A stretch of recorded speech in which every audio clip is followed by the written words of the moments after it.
주님이 언제나 오르십니다. 주님이 언제나 우리와 함께 하십니다.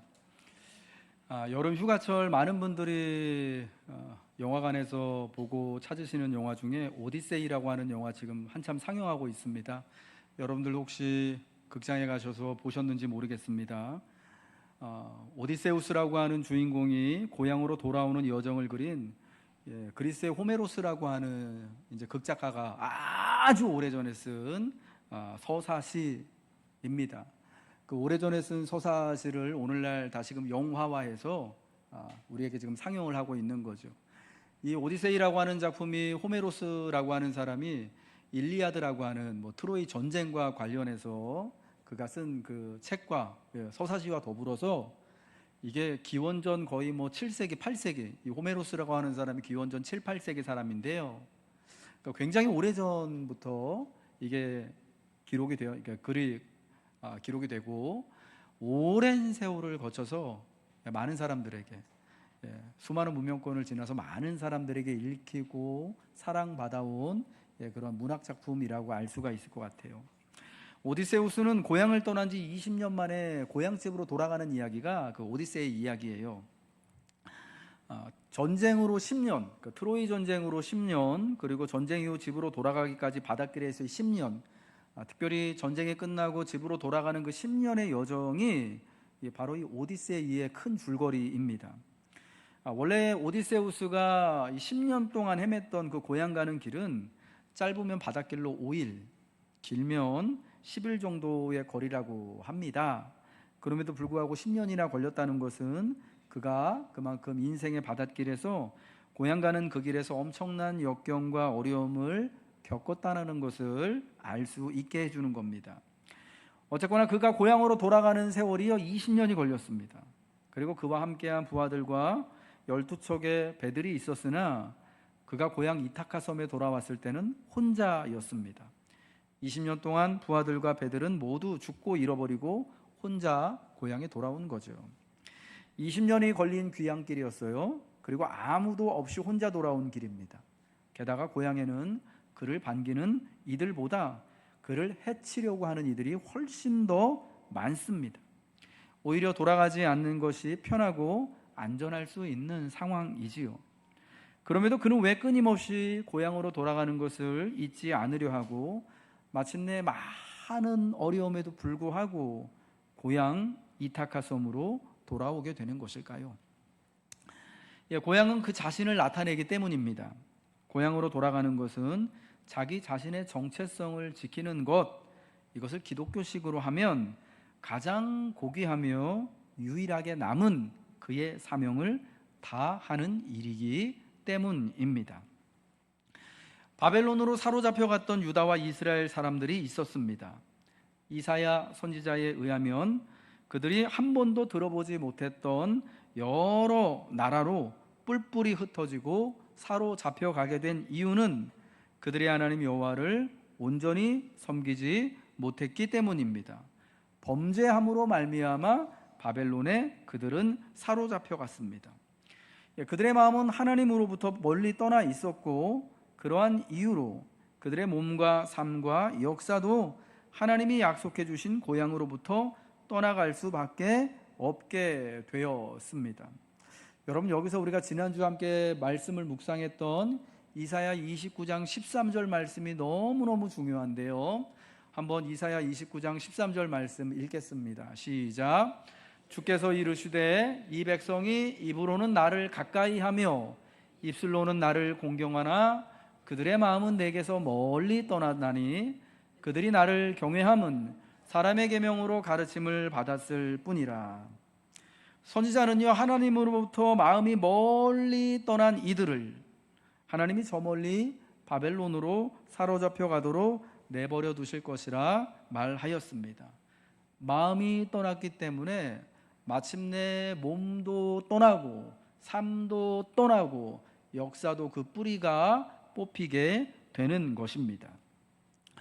그러나 선지자를 통한 하나님의 말씀은 여기서 그치지 않고 그들이 사로잡혀간 곳, 몸과 삶이 멀리 떠나 있던 그곳에서 마음으로 뉘우치며 그곳에서 다시 주를 찾게 되어질 때 다시 그들을 하나하나 모으실 것을, 쫓겨난 이들이 돌아와 여호와의 성산에서 여호와를 예배할 것을 말씀하십니다.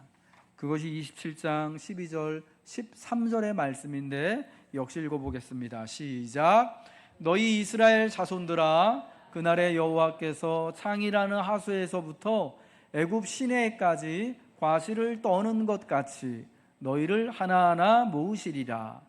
그날에 큰 나팔을 불리니 아수르 땅에서 멸망하는 자들과 애굽 땅에서 쫓겨난 자들이 돌아와서 예루살렘 성산에서 여호와께 예배하리라. 오늘 우리 짧은 이 시간 말씀을 들으면서 중요한 말씀이 이사야 29장 13절 말씀입니다. 여러분, 이 말씀을 잘 붙드시고 오늘 말씀을 함께 따라가 주시면 좋을 것 같습니다.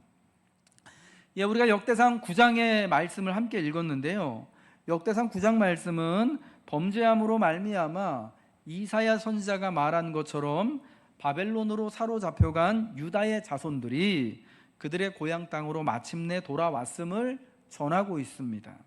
사로잡혀 갔다가 예루살렘으로 돌아오게 된 이들의 간략한 명단을 오늘 역대상 9장 1절부터 9절에서 우리가 살펴본 거예요.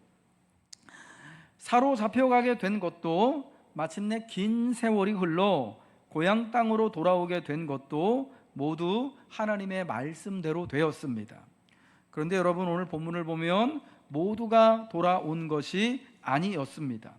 제사장들, 레위 사람들, 느디님 사람들, 여기 느디님 사람들은 레위 제사장들을 도와서 성전에서 물 깃고 나무 패는 일을 하는 일꾼들을 말하는 건데, 그들 중 일부와 유다 자손들, 베냐민 자손, 에브라임과 므낫세 자손 중 일부였습니다.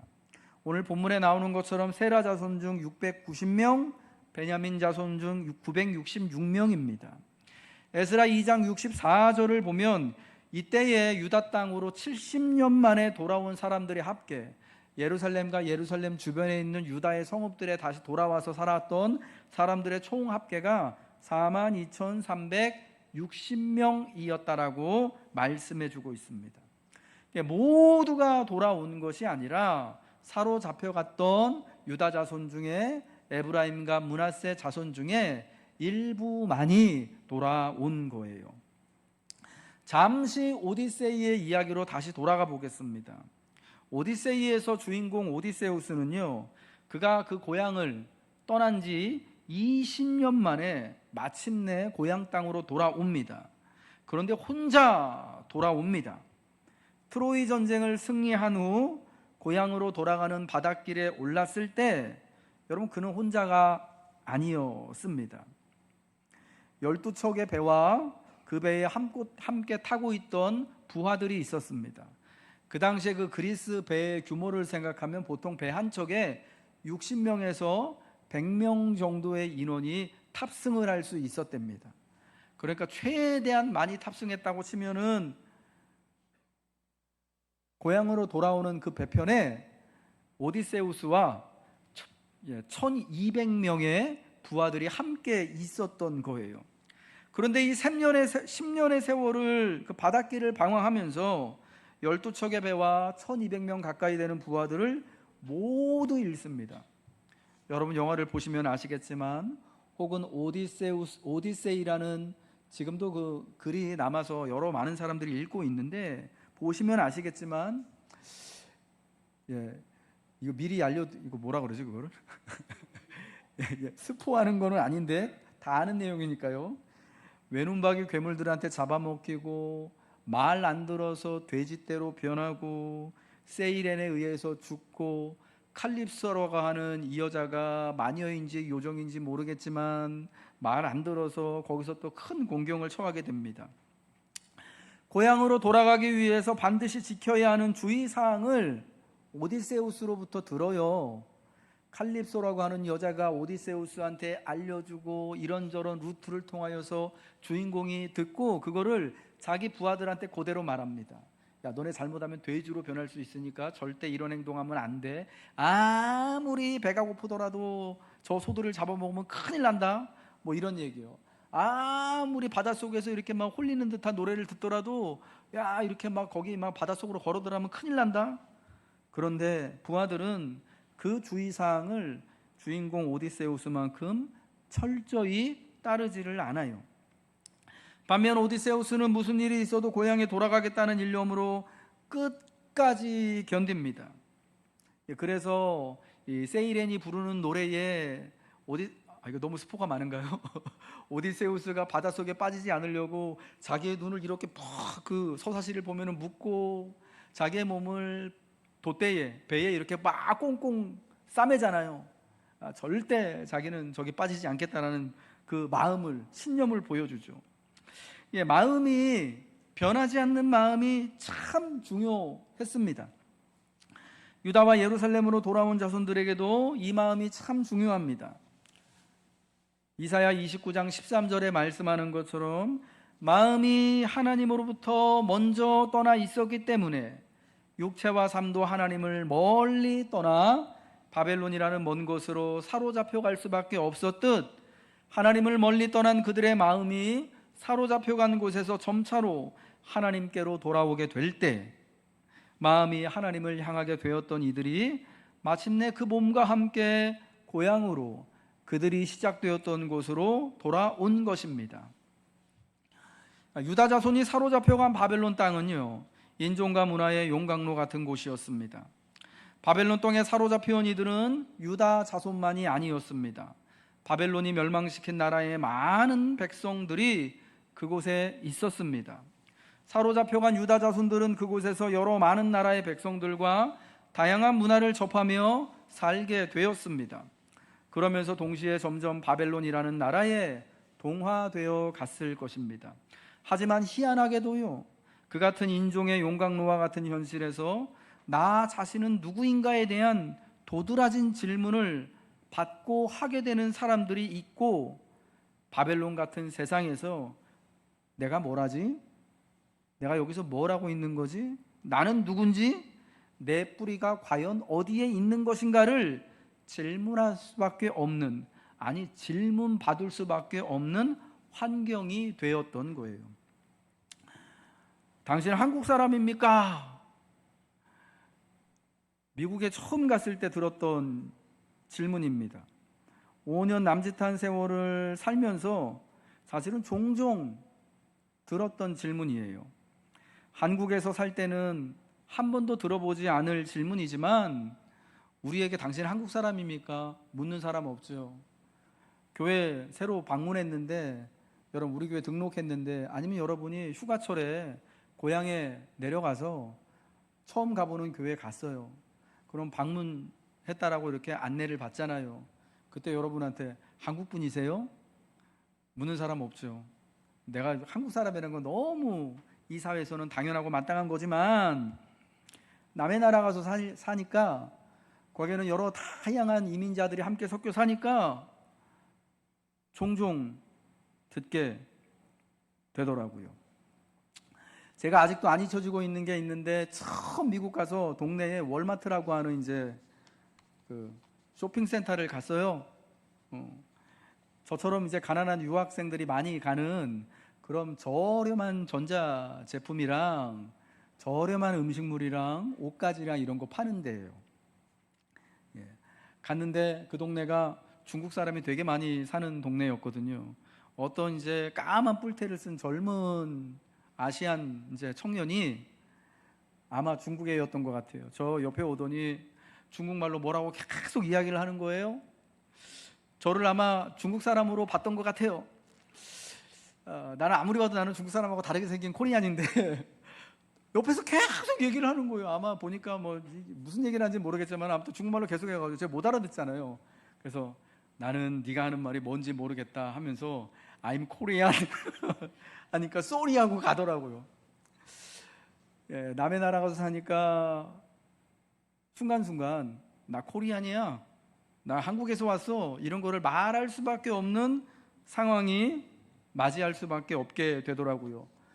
물론 그때 저보다 먼저 미국에 가 계셨던 분들은 겪지 않았던 여러분 그런 좀 뭐라고 할까요, 나라에 대한 자신감과 이런 또 프라이드도 느끼기도 했어요.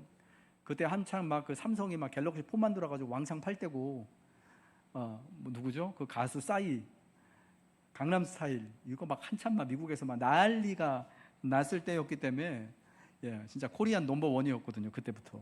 뭐 지금은 더 하지만요. 근데 아무튼 당신 한국 사람입니까? 라는 질문을 듣는 게 사실은 살면서 썩 유쾌한 질문은 아니었다라는 것을 저는 경험을 했습니다. 그러면서 내가 한국 사람이구나 라는 것을 제 스스로에게 답할 수밖에 없었어요. 여러분, 그 옛날 유다 자손들도 바벨론에 살면서 같은 경험을 했습니다. 유다 자손이 유다 자손으로서 더욱 도드라지게 보이는 곳, 다른 모든 신들 중에서도 오직 여호와만을 유일한 하나님으로 알고 믿고 섬기는 것을 그래서 마침내 배우는 곳이 바로 바벨론이었습니다. 이것을 마음으로부터 깨우치고 나의 근원, 시작인 곳, 나의 정체성이신 하나님이 약속하신 그곳으로 돌아가고자 했던 마음의 열망이 강한 이들이 그래서 돌아오게 된 것입니다. 두 번째로 하나님의 구원하심을 바라는 이들이 돌아올 수 있었습니다. 이사야 30장 15절의 말씀입니다. 우리 같이 한번 읽어보겠습니다. 시작. 주 여호와 이스라엘의 거룩하신 이가 이같이 말씀하시되 너희가 돌이켜 조용히 있어야 구원을 얻을 것이요 잠잠하고 신뢰하여야 힘을 얻을 것이거늘. 돌이켜 조용히, 그러니까 다른 신을 찾고 다른 데 구원을 청하기 위하여서 가는 곳에서 돌이켜서 조용히 하나님께 잠잠하고 하나님만 신뢰하여야 구원을 얻을 것이라 이사야는 말합니다.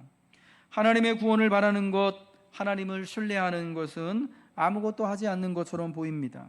조용히 있는 것은 사뭇 무기력해 보이는 모습입니다만, 하나님 앞에 구원을 바라고 하나님만을 신뢰하며 기도와 예배의 자리에 있는 것은 실은 가장 적극적인 구원을 위한 행동인 것입니다.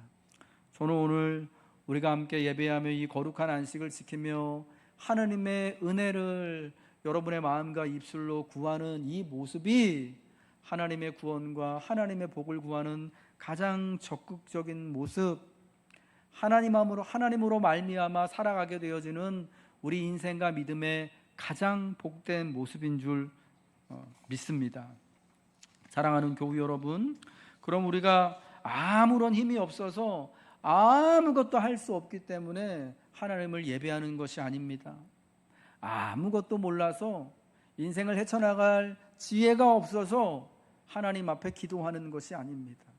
예배하고 기도하는 것이 나의 구원을 위한 가장 적극적인 길이기 때문에 우리는 잠잠히 조용히 우리를 기다리시고 복 주시기를 원하시는 하나님 앞에 오늘 있는 것입니다. 이와 같이 구원을 바라느니 하나님을 신뢰하는 이를 위해서 하나님은 오늘도 일하십니다. 마음으로 하나님께 돌아서며 하나님을 신뢰하며 조용히 잠잠히 하나님의 구원을 사모하는 이를 위해 하나님은 두 가지 놀라운 역사를 하나님의 일을 하셨습니다. 첫 번째, 구약의 성경을 하나님이 완성하셨습니다. 우리에게 전해진 이 구약의 성경의 말씀이요, 창세기부터 말라기까지 이 말씀이 지금의 형태와 같이 편집되어지고 완성된 것이 바벨론 포로기입니다. 저희 교단이 있는 신학교에서는 편집이란 말은 별로 좋아하지 않는데, 사실은 이 같은 단어를 표현을 쓸 수밖에 없다라는 것을 좀 이해해 주셨으면 좋겠습니다. 물론 그 이전에도 하나님 말씀이 있었습니다. 창세기부터 신명기까지 모세가 기록한 모세오경의 말씀, 토라라고 불리어서, 율법이라고 불리어서 있었죠. 그런데 열왕기 말씀을 보면은 히스기야의 손자인 요시야 때에 요시야가 하나님의 성전을 수리하다가 거기서 제사장들이 하나님의 율법책을 발견합니다. 그리고 그 율법책을 찾아서 왕 앞에 가지고 오죠. 왕이 우리가 성전을 수리하다가 우리가 오랜 세월 동안 잃어버렸던 하나님의 율법책을 찾았습니다. 어떡할까요? 하고 가지고 와요. 그러자 요시야가 그것을 선지자에게 물어보고 우리가 앞으로 이 하나님의 율법의 말씀대로 어떻게 살아가야 합니까를 묻고 하나님의 은혜를 구하는 장면이 나옵니다. 오랜 세월 동안 예루살렘 성전 안에서도요, 하나님의 율법책, 그러니까 여기서 말하는 성경 율법책은 창세기부터 정확하게는 신명기까지의 말씀을 말하는 건데, 뜻하는 건데, 그게 없었다라는 거예요. 아니, 있었는데 찾지를 않았다라는 거죠. 저기 성전 저 구석에 멀리 이렇게 감춰져 있어가지고 사람들이 들춰보지도 않았던 거예요. 원래는 성전에서 늘 하나님 말씀을 보고 임금이, 유다의 왕이 등극을 하면은 자기 오른쪽 사이드에 항상 하나님의 율법의 말씀을 딱 펴놓고 하나님의 말씀대로 백성을 다스리고 통치해야 되는데, 되게 오랜 세월 동안 그 말씀을 잃어버린 거예요. 여러분, 그러다가 물론 그 요시야 때 다시금 율법책을 찾았다고 하지만, 그리고 나서 얼마 안 가서 유다가 멸망하거든요. 그리고 다 사로잡혀 가잖아요.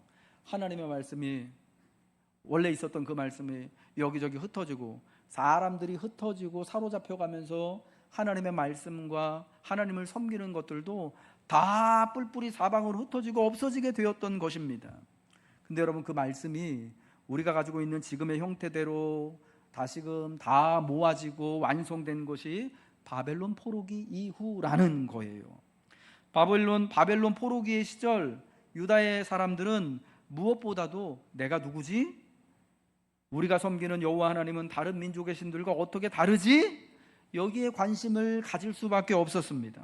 그 결과가 구약 성경을 완성한 거예요. 흩어진 성경을 다 모아서 지금의 이 모습대로 완성, 모아놓은 게 바로 바벨론 포로기 이후였다라는 겁니다. 성경만큼 하나님의 백성들이 누구인지를 분명히 알려주는 것은 없습니다. 성경에는 하나님에 관하여서, 우리의 기원에 관하여서, 역사에 관하여서 장쾌하게 말씀하여 주고 있습니다. 성경은 바벨론 포로기를 살았던 유다의 자손들이 자신들의 뿌리를 잊지 않고 붙들게 해준 가장 중요한 책이며 열쇠였습니다. 성경이 있었기에 그들은 자신들이 누구인지, 여호와가 누구신지를 알 수 있었고, 다시금 하나님의 백성으로, 하나님의 약속으로, 근원으로 돌아가고자 하는 열망을 품고 힘들지만 살아갈 수가 있었던 거예요. 우리는 성경의 백성입니다. 기독교는 그 책의 종교라고 불리웁니다. 여기서 그 책은 성경을 말씀하는 거예요. 하나님의 말씀이 우리가 누구인지를 알려주며 그분의 말씀이 우리가 걸어가야 할 순례의 길을 보여줍니다. 성경은 하나님의 자녀들로 하여금 하나님을 닮도록 지도하며 하나님의 자녀로 태어나게 하고 장성하게 합니다. 우리가 지난주 봤던 히브리서 4장 12절 13절 말씀, 여러분 한 번 더 읽어보도록 하겠습니다. 시작. 하나님의 말씀은 살아있고 활력이 있어 좌우의 날선 어떤 검보다도 예리하여 혼과 영과 및 관절과 골수를 찔러 쪼개기까지 하며 또 마음의 생각과 뜻을 판단하나니 지으신 것이 하나도 그 앞에 나타나지 않음이 없고 우리의 결산을 받으실 이의 눈앞에 만물이 벌거벗은 것 같이 드러나느니라. 아멘. 우리가 하나님의 말씀으로 말미암아 지어진다라는 거예요. 이와 같은 동일한 말씀을 바울 사도 역시 디모데후서 3장 16절 이하에 이 모든 성경으로 말미암아서 하나님의 사람들이 교훈과 교육을 받고 하나님의 사람으로 온전하게 되고 모든 선한 일을 행할 능력을 갖추게 된다라고 말씀합니다. 사랑하는 교우 여러분, 여러분은 그리고 우리는 그 책의 사람들이 되어야 할 줄로 믿습니다. 우리가 바벨론과 같은 세상과 어려움과 위기의 때를 살고 있기 때문에 더욱더 내가 누구인지 무엇을 해야 하는지를 질문하고 이에 대한 분명한 답을 줄 수 있는 것을 하나님의 말씀에서 찾아서 우리의 근원을 알고 우리가 하나님을 섬겨야 함을 알고 그리하여 하나님께로 돌아서기를, 그리하여 하나님의 은혜로 말미암아 하나님의 기적 같은 복과 신비한 은혜를 우리가 누려야 할 줄로 믿습니다. 두 번째로 하나님이 역사에서 큰 일을 행하신 것입니다. 이사야 30장 18절은요, 하나님은 은혜를 베푸시기 위해서 자기 백성들을 기다리시는 분이다 말씀합니다. 여호와는 정의의 하나님이시라. 그를 기다리는 자마다 뭐가 있다고요? 복이 있도다. 하나님을 잊지 않고 기다리는 이들이 있어서 하나님은 정의와 공의를 이 땅에 행하십니다. 사로잡혀간 유다의 자손들은 그들이 사로잡혀간 그 땅에서 잠잠히 하나님을 기다리며 그분의 말씀을 모으고 말씀을 듣고 예배하며 기도하였습니다. 하나님은 그들의 마음이 하나님께로 돌아서고 있음을 보시고 마침내 바벨론에서 유다의 자손들을 고향으로 돌려보내십니다. 이를 위해 역사에 큰 사건이 일어납니다. 하나님이 일으키신 역사입니다. 하룻밤새에 그 강대했던 바벨론 제국이 무너지고 바사, 즉 페르시아 제국이 일어납니다. 바벨론이 멸망한 것은 하나님의 정의와 공의가 이루어진 것입니다. 바벨론의 멸망을 위하여서 간절한 마음으로 간구했던 하나님의 정의와 공의를 저들에게 이루어 주시옵소서라고 구했던 하나님의 백성들의 기도의 응답이었습니다.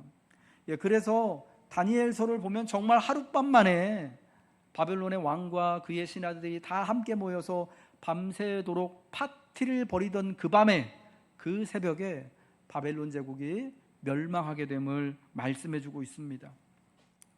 바벨론의 뒤를 이어 세상을 지배하게 된 바사는 바벨론만큼 그래서 힘이 있지 못했습니다. 갑자기 바벨론이 망하고 바사가 그 자리를 대신했거든요. 그러니까 바벨론식으로 세상을 통치할 수가 없었습니다. 그래서 바사의 왕인 고레스는 유다 자손을 포함한 사로잡혀온 모든 민족들에게 고레스 칙령이란 것을 발표합니다. 자기 고향 땅으로 돌아가서 자기가 섬기는 신을 섬기며 살아도 좋다는 것입니다. 그래서 70년 만에 유다 자손이 고향으로 돌아와 여호와 하나님을 위한 성전을 짓고 살 수 있는 길이 역사에 열리게 된 거예요. 하나님은 지금도 자녀들의 간구를 들으시고 하나님의 공의와 정의를 역사 중에 행하십니다. 그렇게 우리나라가 81년 전에 예기치 못한 광복을 맞을 수 있었던 것이고요. 역사의 어느 날 인간은 또한 예기치 못한 남과 북의 통일을 이루게 될 것을 우리는 하나님을 신뢰하며 기다릴 수 있는 거예요. 이제 말씀을 마무리하겠습니다. 믿는 자녀들에게 인생은 하나님을 향한 끊임없는 순례의 여정입니다. 하나님을 떠나 먼 나라로 가 힘겹게 살아가다 마침내 아버지의 마음을 깨닫고 그 마음을 돌이켜 아버지께로 돌아오는 성경의 탕자와 같이 우리의 마음이, 우리의 걸음이 언제나 주 예수 그리스도의 아버지, 우리의 하나님 아빠를 향해 돌아와야 합니다. 하나님으로부터 멀어졌던 그 마음이 다시 하나님께로 돌아서기 위해 그때 이스라엘 자손들은 저 멀리 바벨론까지 사로잡혀 갔습니다. 그리고 그들의 마음이 성경으로 인해 멀리서도 하나님을 기억하고 예배함을 통해 조금씩 하나님께로 돌아서게 될 때 마침내 고향, 그들의 시작이 있는 곳, 약속이 있는 곳으로 돌아오는 은혜를 누릴 수 있었습니다. 오늘 이 복된 주의 날의 안식과 예배를 통해 여러분의 마음을 한 걸음 더 하나님께로, 예수님께로 돌리시기를 축복합니다. 돌아오는 이들을 위해 은혜를 베푸시려 기다리시는 하나님이 그분을 기다리는 자마다 날마다 한 걸음씩 그분께로 마음과 몸의 거리를 돌이키는 자마다 복을 더하여 주실 것입니다.